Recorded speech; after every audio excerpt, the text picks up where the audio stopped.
لا إله إلا الله وأستغفر الله أسألك الجنة وأعوذ بك من النار أشهد أن لا إله إلا الله وأستغفر الله أسألك الجنة وأعوذ بك من النار أشهد أن لا إله إلا الله وأستغفر الله أسألك الجنة وأعوذ بك من النار اللهم ارحمني يا أرحم الراحمين اللهم ارحمني يا أرحم الراحمين اللهم ارحمني يا أرحم الراحمين بسم الله الحمد لله والصلاة والسلام على رسول الله صلى الله عليه وسلم സ്വർഗവാതിലുകൾ എന്ന തലക്കെട്ടിൽ റമദാൻ സ്പെഷ്യൽ പ്രഭാത ക്ലാസ് ആരംഭിക്കുകയാണ്. കഴിയുന്ന ആളുകളൊക്കെ ക്ലാസ്സിൽ പങ്കെടുക്കുന്നത് നല്ലതാണെന്ന് ഓർമ്മപ്പെടുത്തുന്നു. ഇൻഷാ അല്ലാഹ് ഇന്ന് ഞായറാഴ്ചയാണ്. ളുഹറിന്റെ ശേഷം വിശാലമായി നോമ്പ് സംബന്ധമായ മസ്അലകൾ ഇൻഷാ അല്ലാഹ് ഇവിടെ പറയും. അൻ സഹൽ ഇബ്നു സഅദ് റളിയല്ലാഹു അൻഹു قال رسول الله صلى الله عليه وسلم في الجنة 8 أبواب منها باب يسمى الريان لا يدخله إلا الصائمون. ബഹുമാനപ്പെട്ട സഹ്ൽ ഇബ്നു സഅദ് എന്ന സഹാബി റളിയല്ലാഹു അൻഹുവിലൂടെ തിരുനബി പറഞ്ഞതായി ഉദ്ധരിക്കപ്പെട്ട ഒരു ഹദീസാണ് ഇന്ന് കേട്ടിട്ടുള്ളത്. സ്വർഗവാതിലുകൾ എന്ന് തലക്കെട്ട് കൊടുക്കാൻ കാരണം നമ്മുടെ വിശ്വാസികളായ നമ്മളെ സംബന്ധിച്ചിടത്തോളം നമുക്കേറെ പ്രതീക്ഷ നൽകുന്ന, നമ്മളെ സ്വർഗത്തിലേക്ക് കടത്തുന്ന, സ്വർഗത്തിന്റെ കവാടങ്ങളായി വർത്തിക്കുന്ന ചില വ്യക്തികളുണ്ട്, ചില കർമ്മങ്ങളുണ്ട്, ചില സ്വഭാവങ്ങളുണ്ട്. ആ കാര്യങ്ങൾ ചെറുതായിട്ടൊന്ന് പരിചയപ്പെടുമ്പോൾ നമ്മുടെ ഈമാനികമായിട്ടുള്ള ഉയർച്ചയും അറിവും അതിലൂടെ ആത്മീയതയും നമുക്ക് കിട്ടും എന്ന ലക്ഷ്യത്തിലാണ് ഇതിവിടെ ചർച്ചക്കെടുത്തിട്ടുള്ളത്. നാം ഇന്ന് നോമ്പിലേക്ക് പ്രവേശിച്ചിരിക്കുകയാണ്. നോമ്പാണ് ഒരു വിശ്വാസിയെ സ്വർഗത്തിലേക്ക് കടത്തുന്ന ഏറ്റവും വലിയൊരു കവാടം. നോമ്പ് അത് യഥാവിധി അനുഷ്ഠിക്കുന്ന ഒരാൾക്ക് പ്രതിഫലമായി റബ്ബ് തരുന്നത് സ്വർഗമാണ്. ആ സ്വർഗത്തെക്കുറിച്ചുള്ള വിശേഷണമാണ് നമ്മളൊക്കെ കേട്ടതാണ് പല വാഴ്ന്നുകളിലും. തിരുനബി തങ്ങൾ പറയാണ്, ഫിൽ ജന്നത്തി 8 അബ്വാബ്, സ്വർഗത്തിൽ 8 കവാടങ്ങളുണ്ട്. നമുക്കറിയാം, താജ്മഹൽ കണ്ടവരുണ്ട്, അതുപോലെ പല സ്തൂപങ്ങൾ, സ്തംഭങ്ങളൊക്കെ കണ്ടവരുണ്ട്, അത്ഭുതമായിട്ടുള്ള നിർമ്മിതികൾ കണ്ടവരുണ്ട്. അതിനൊക്കെ 4 ഭാഗത്തും ഒരേപോലെ അങ്ങോട്ടും ഇങ്ങോട്ടും പ്രവേശന കവാടം ഉള്ളത് പലതും കണ്ടിട്ടുണ്ട്. അത് തന്നെ നമുക്ക് ആശ്ചര്യം ജനിപ്പിക്കുന്നതാണ്. എത്ര മനോഹരം, എന്തൊരു സൗകര്യം എന്ന്. സ്വർഗം എത്രയോ വിശാലമാണ്.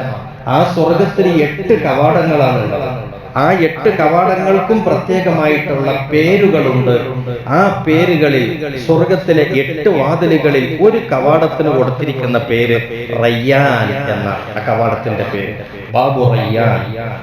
ഹറമിൽ പോയാൽ കവാടങ്ങൾക്ക് പേരുണ്ട്. ബാബു സലാമിലൂടെ മക്ക ഹറമിലേക്ക് പ്രവേശിക്കണം. കഅബയിലേക്ക് കടക്കുമ്പോൾ ബാബു സലാമിലൂടെ കടക്കണം. അത് തിരുനബി സല്ലല്ലാഹു അലൈഹി വസല്ലം തങ്ങളുടെ സുന്നത്താണ്. ഇതുപോലെ ചില പ്രത്യേക കവാടങ്ങൾ പ്രത്യേകം. എന്നാൽ സ്വർഗത്തിലെ ഒരു കവാടത്തിന്റെ പേര് റയ്യാൻ. എന്താണ് റയ്യാൻ കവാടത്തിന്റെ പ്രത്യേകത? ലാ യദ്ഖുലുഹു ഇല്ല സായിമൂൻ. ആ കവാടത്തിലൂടെ നോമ്പുകാരല്ലാതെ കടക്കൂല. അപ്പൊ നോമ്പ് യഥാവിധി നോറ്റ ആളുകൾക്ക് വേണ്ടി അവർക്ക് കടക്കാൻ തന്നെ ഒരു സ്പെഷ്യൽ കവാടം അള്ളാഹു സ്വർഗത്തിൽ നിശ്ചയിച്ചിട്ടുണ്ട് എന്നാണ് പറയുന്നത്. എത്ര വലിയ സന്തോഷമാണ് അള്ളാഹുവിന്റെ ദൂതർ നമുക്ക് നൽകിയിട്ടുള്ളത്. ആ കവാടത്തിലൂടെ നോമ്പുകാരല്ലാത്ത വേറെ ആർക്കും അതിൽ പ്രവേശനമില്ല. അവർക്ക് മാത്രം. അവരെല്ലാവരും അതിലെ കടന്നു കഴിഞ്ഞാൽ പിന്നെ ആ ഡോറ് ക്ലോസ് ചെയ്യപ്പെടാം. അപ്പൊ അത്ര ഒരു പവിത്രത ഈ നോമ്പെന്ന ഇബാദത്തിന് ഉണ്ട് എന്നും, ഈ നോമ്പ് നമ്മളെ സ്വർഗത്തിലേക്ക് കടത്തുന്ന കവാടമാണെന്നുമുള്ള വിശ്വാസം, അറിവ് നമുക്കുണ്ടാവുകയും അതിനനുസരിച്ച് നമ്മുടെ നോമ്പ് കൃത്യതയോടുകൂടെ, ചിട്ടയോടുകൂടെ, ഒറ്റൊന്നുപോലും നഷ്ടപ്പെടാതെ, നോമ്പിലൊരു കുറവ് വരാതെ എല്ലാം പരിരക്ഷിച്ചുകൊണ്ട് വളരെ സൂക്ഷ്മതയോടുകൂടി നോമ്പ് നേറ്റ് നമ്മൾ മുന്നേറുക. അല്ലാഹു തൗഫീഖ് നൽകട്ടെ. ഇന്ന് നിസ്കാരാനന്തരം നമ്മൾ ദുആ ചെയ്തപ്പോഴും പ്രത്യേകമായി പടച്ചോനെ വന്നണഞ്ഞ മാസത്തിൽ ഹക്ക് പോലെ നോമ്പ് നോൽക്കാൻ, ഹക്ക് പോലെ നിസ്കരിക്കാൻ തൗഫീഖ് തരണേ എന്നാണ് വരുന്നത്. അതോടൊപ്പം നമ്മൾ ദ്വാരുന്നു, പടച്ചോനെ ഞങ്ങളുടെ ശരീരാവയവങ്ങളെയെല്ലാം നോമ്പിനെ ആത്മീയമായോ അല്ലെങ്കിൽ ഭൗതികമായോ തന്നെയോ ബാത്തിലാക്കുന്ന എന്തെങ്കിലും ഒരു പ്രവൃത്തി വന്നു ചേരാതെയുള്ള പരിരക്ഷയും സുരക്ഷയും ഞങ്ങളുടെ ശരീരാവയവങ്ങൾക്കെല്ലാം തരണേ എന്ന് പറഞ്ഞിട്ടുള്ള ഒരു പ്രാർത്ഥന. ഇതെല്ലാം എന്തിനാ? ഈ റയ്യാൻ കവാടത്തിലൂടെ കടക്കാനുള്ള അർഹതക്കും യോഗ്യതക്കും വേണ്ടിയിട്ടാണ്. അല്ലാഹു അതിനെ തൗഫീഖ് നൽകട്ടെ. കൂടുതൽ പറയുന്നില്ല. ഈ റയ്യാൻ എന്ന വാക്കിനെ ചെറുതായിട്ടൊന്ന് പരിചയപ്പെടാം. എന്താണ് ഈ റയ്യാൻ? നല്ലൊരു പേരാണല്ലോ കേൾക്കുമ്പോൾ. റയ്യാൻ എന്ന് പറഞ്ഞ സമ്പൂർണ്ണ ശമനി എന്നാണ് അതിനർത്ഥം. ദാഹവും വിശപ്പും ഉള്ള ഒരാൾക്ക് തിന്നാനും കൊടുത്ത് കുടിക്കാനും കൊടുത്ത് നന്നായിട്ട് അയാൾ എന്ത് ചെയ്തു, അങ്ങോട്ട് ആസ്വദിച്ച് അതങ്ങോട്ട് കഴിച്ചിട്ടുണ്ടല്ലോ അയാളുടെ ഒരു ശ്വാസം, സന്തോഷത്തിന്റെ ഒരു ശ്വാസം പെടുന്നുണ്ട്. ഇനി ഒന്ന് സോഫയിൽ ഒന്ന് ചാരി ഇരുന്നാൽ എന്തൊരു രസമായിരിക്കും.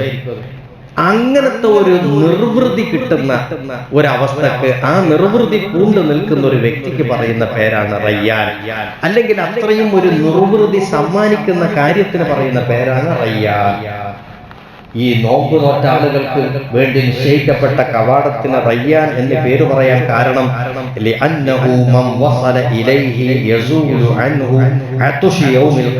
ഖിയാമനാളിന്റെ എല്ലാവിധ ദാഹവും വിശപ്പും എല്ലാം ആ കവാടത്തിലേക്ക് എത്തുന്നതോടുകൂടെ തീർന്നു പോകും. പകരം ശാശ്വതത്തിന്റെ ഭവനമായ സ്വർഗത്തിലേക്ക് പോകുന്ന ഇവർക്ക് എല്ലാവിധ ആനന്ദങ്ങളും അനുഭൂതികളും എല്ലാവിധ സൗകര്യങ്ങളും ശാരീരികമായും മാനസികമായും അവർക്കുണ്ടാകും. അതിനെ സൂചിപ്പിച്ചുകൊണ്ടാണ് ആ കവാടത്തിന് റയ്യാൻ. എല്ലാ ആത്മനിർവൃതിയുടെയും ആനന്ദത്തിന്റെയും എല്ലാ അർത്ഥത്തിലുമുള്ള സമ്പൂർണ്ണ ശമനിയുമാണ് എന്ന അർത്ഥത്തിനാണ് അങ്ങനെ പറയുന്നത്. ഇമാം സർക്കശി പറയുന്ന ഇത് നോമ്പുകാർക്കുള്ളൊരു പ്രതിഫലമാണ്. നോമ്പുകാർക്കുള്ള പ്രതിഫലമാണ് ഈ റയ്യാൻ. എന്തിന്? അവര് ദുനിയാവിൽ വെച്ച് കുറേ ദാഹിച്ചു വിശന്നു. ഇപ്പോ നോമ്പ് നോറ്റിട്ട് പണിയെടുക്കുന്നവരില്ലേ, പണിയെടുക്കുന്നതിനിടയിൽ നമുക്ക് വെള്ളമാക്കാൻ പറ്റുന്നില്ല, നോമ്പല്ലേ.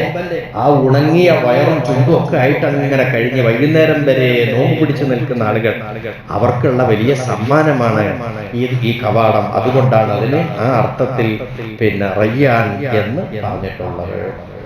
അല്ലാഹു തആല അതിന് നമുക്ക് തൗഫീഖ് നൽകട്ടെ. കവാടത്തിലൂടെ കടന്ന് സ്വർഗീയ ആനന്ദങ്ങൾ അനുഭവിക്കാനുള്ള ഭാഗ്യം അല്ലാഹുവേ നീ ഞങ്ങൾക്ക് എല്ലാവർക്കും തരണേ അല്ലാഹ്. നിന്റെ സ്വർഗം ഞങ്ങൾക്ക് നിഷേധിക്കരുതേ അല്ലാഹ്. നിന്റെ സ്വർഗത്തിൽ ഞങ്ങളെയും ഞങ്ങളുടെ ഉമ്മവാപ്പമാർ സഹാദമാർ എല്ലാവരെയും കടത്തി തരണം റഹ്മാൻ. നോമ്പിന്റെ തുടക്കം മുതൽ നമ്മുടെ പള്ളിയുടെ മെഹ്റാബിലേക്ക് ആവശ്യമായ മനോഹരമായൊരു മുസല്ല പ്രിയപ്പെട്ടൊരു ചെറുപ്പക്കാരൻ സമ്മാനിച്ചതാണ്. വിദേശത്തുള്ള അവൻ്റെ ജോലിയിലും ജീവിതത്തിലും അല്ലാഹു ബർക്കത്ത് ചെയ്ത് കൊടുക്കട്ടെ. അവൻ്റെ വാപ്പ മരിച്ചിട്ട് നമ്മൾ പള്ളിക്കാട്ടിലുണ്ട്, അല്ലാഹു അദ്ദേഹത്തിന് പുറത്തു കൊടുക്കട്ടെ. അവൻ്റെ ഉമ്മ ഉൾപ്പെടെയുള്ള കുടുംബത്തിനൊക്കെ അല്ലാഹു ഖൈറും സന്തോഷവും വർദ്ധിപ്പിക്കട്ടെ. വആഖിറു ദഅ്വാനാ അനിൽ ഹംദുലില്ലാഹി റബ്ബിൽ ആലമീൻ.